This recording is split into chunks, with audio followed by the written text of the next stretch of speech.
So it's an understatement to claim that the use of technology in classrooms today is growing exponentially. Even before the COVID crisis, we saw the rise of blended learning and robotics, allowing for all sorts of electronic teaching and learning options. After the COVID lockdowns and the nearly total transformation of education into the online world, it is no longer possible to speak of technology as peripheral to education in any way. And obviously this conference would prove that, as we're doing an online conference. Of course, the various online dissolutions of distance and embodiment have not completely eliminated the human teacher and student on both ends of the connection.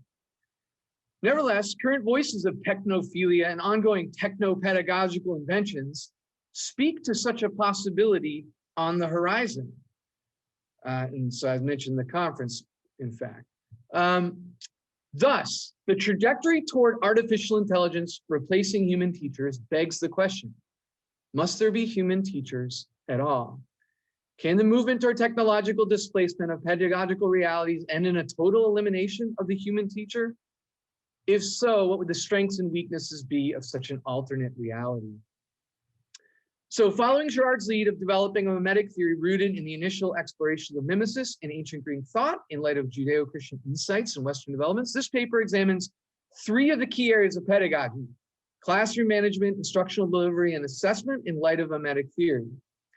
From the ancient insights in a mimetic education to Girard's systemization of mimesis as a hermeneutic of social science, we can develop a theory of pedagogy that sheds light on the appropriate and inappropriate places for technological replacement of the human teacher. No one should mistake the importance of carefully discerning when artificial intelligence can be used beneficially in classrooms. I then quote substantially from Gabriel Martinez. He has in an article in Homiletic and Pastoral Review. He goes through a number of kind of online resources here. And I'm just going to skip over that in the interest of time. The point of his article is to show that there are a lot of areas where technology can be helpful as like a collaborative reading tool and that kind of thing. Then I ask, well, how far can it go? Can the robot completely replace the teacher? Now, this is a quote from Education Week. In China, they are testing that question. Hundreds of kindergarten classes in the country are now using a small robot named Kiko, which tells stories, poses logic problems, and reacts with facial expressions when students master content. The robots are part of a big push in the country to be the world leader in the use of AI-powered technologies. The description of Kiko, it sounds like something out of like Star Wars. 60 centimeters high, the autonomous robot named Kiko has been a hit in several kindergartens, telling stories and challenging children with logic problems. Round and white with a tubby body, the armless robot zips around on tiny wheels, its inbuilt cameras doubling up both as navigational sensors and a front-facing camera, allowing users to record video journals. The obvious objection to robotic teachers is that the human dimension of teaching is lost if we hand everything over to droids. But this objection fails to account for A, robotics assisting human teachers, B, robotics fulfilling tasks of the teacher that are largely mechanical in nature, and C, the possible socialization in the world of robots. What if the world they're growing up into is in fact becoming more and more robotic? So in order to determine where the human teacher is necessary, we must first define what education in fact is. If all the goals of education can be replaced by machines, remains only a small gesture of nostalgia to think that humans will do the trick better, given enough time for technological development. So I'm trying to do this paper a little bit from a Catholic standpoint, a little bit from kind of natural reason. So I'm, taken from the Vatican Council, true education aims at the formation of the human person in pursuit of his ultimate end, good of societies of which as man he's a member, whose obligations as an adult he will share. Therefore, children and young people must be helped the aid of the latest advances in psychology and arts and science to develop harmoniously their physical, moral, intellectual endowments. They gradually acquire a mature sense of responsibility, striving endlessly to form their own lives properly and in pursuing true freedom as they surmount the vicissitudes of life, courage and constancy. But it's helpful to note that the UN Declaration of Human Rights also articulates something similar. Quote, education shall be directed to the full development of the human personality, to the strengthening of the respect of human rights and fundamental freedoms, promote understanding, tolerance, and friendship of nations, and so on and so forth. So for the UN, the concept of development of the human person is roughly synonymous to the church talking about the formation of the human person. So I think there's a commonality there. So what then is necessary for authentic human formation and development? One school of thought sees this answer in terms of knowledge acquisition, facts, ways of assimilating facts. Although the latter already introduces complex modes of education, the emphasis here is on the intellectual absorption of the truth. This Plato's allegory of the cave is a man set free and educated by finally perceiving the forms. In the case of education ordered strictly toward knowledge acquisition of facts, it seems hard to condemn a robot or technological instrument taking over this process. However, in the case of developing a means for assimilating facts like critical thinking, we need to be a little more careful. Can we develop a robot capable of leading a seminar on Hamlet?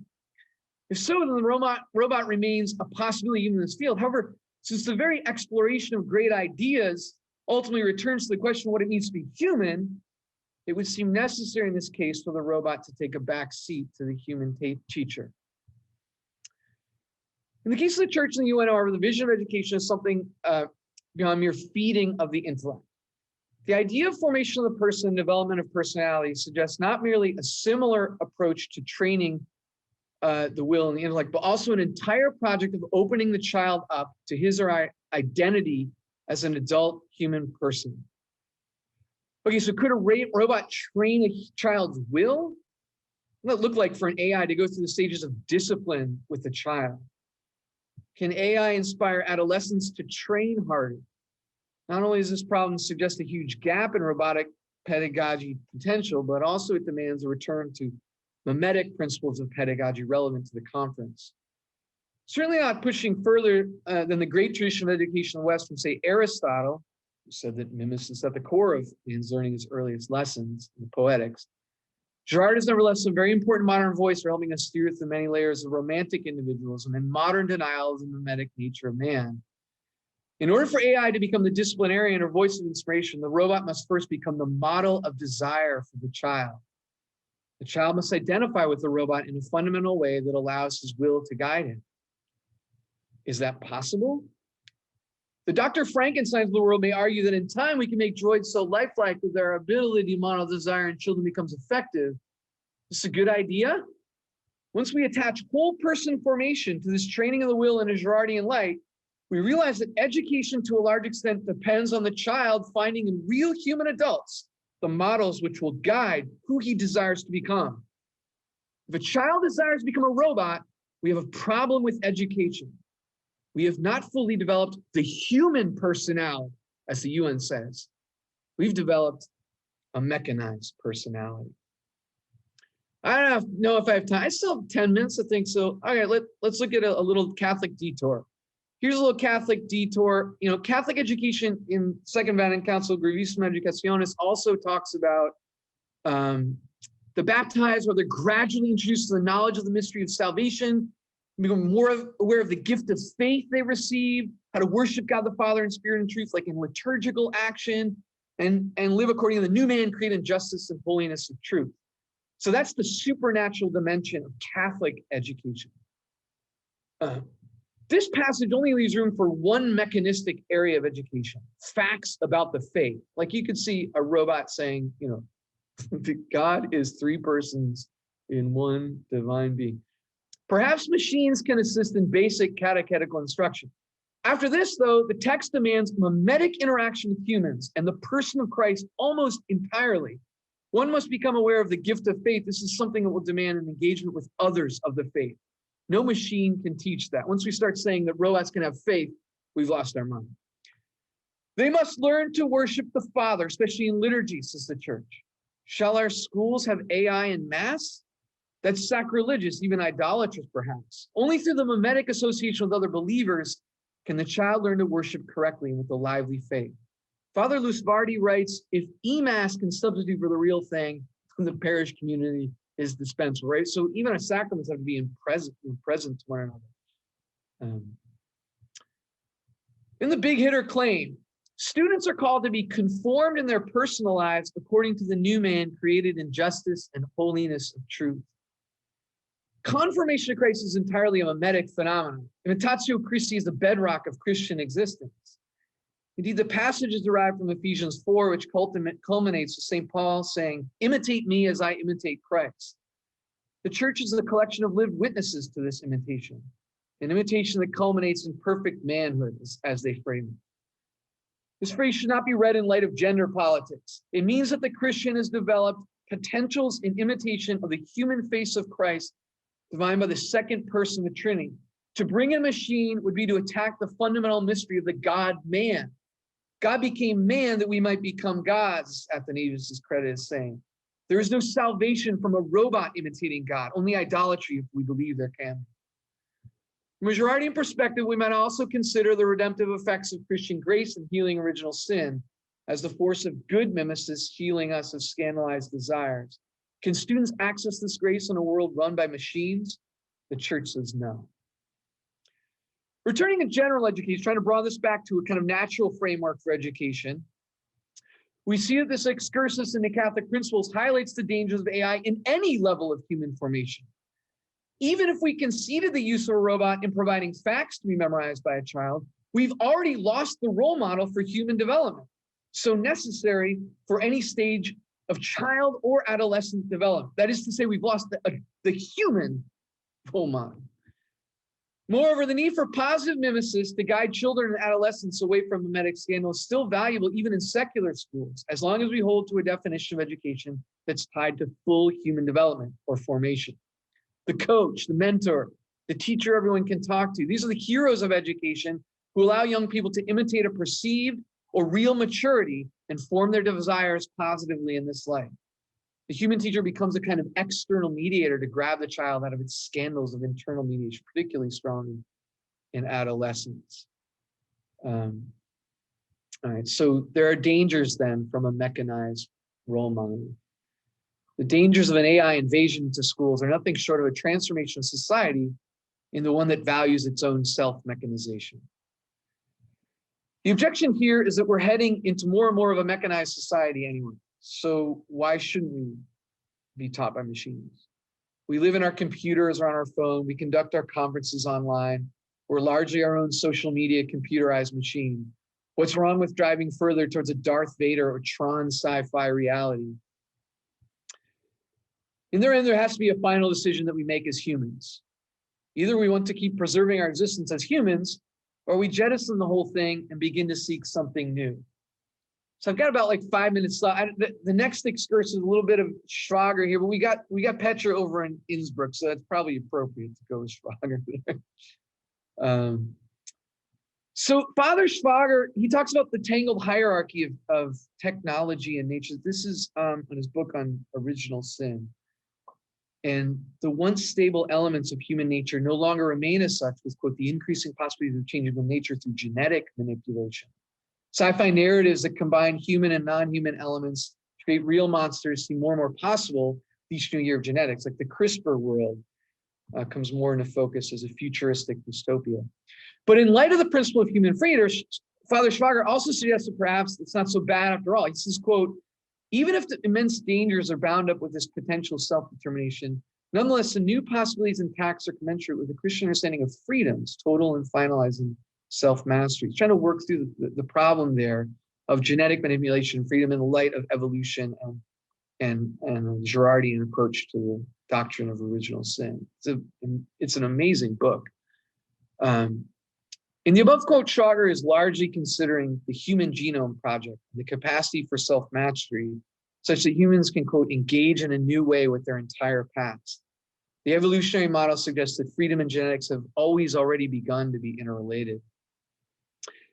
How might this perspective relate to a free decision to blend machine and man?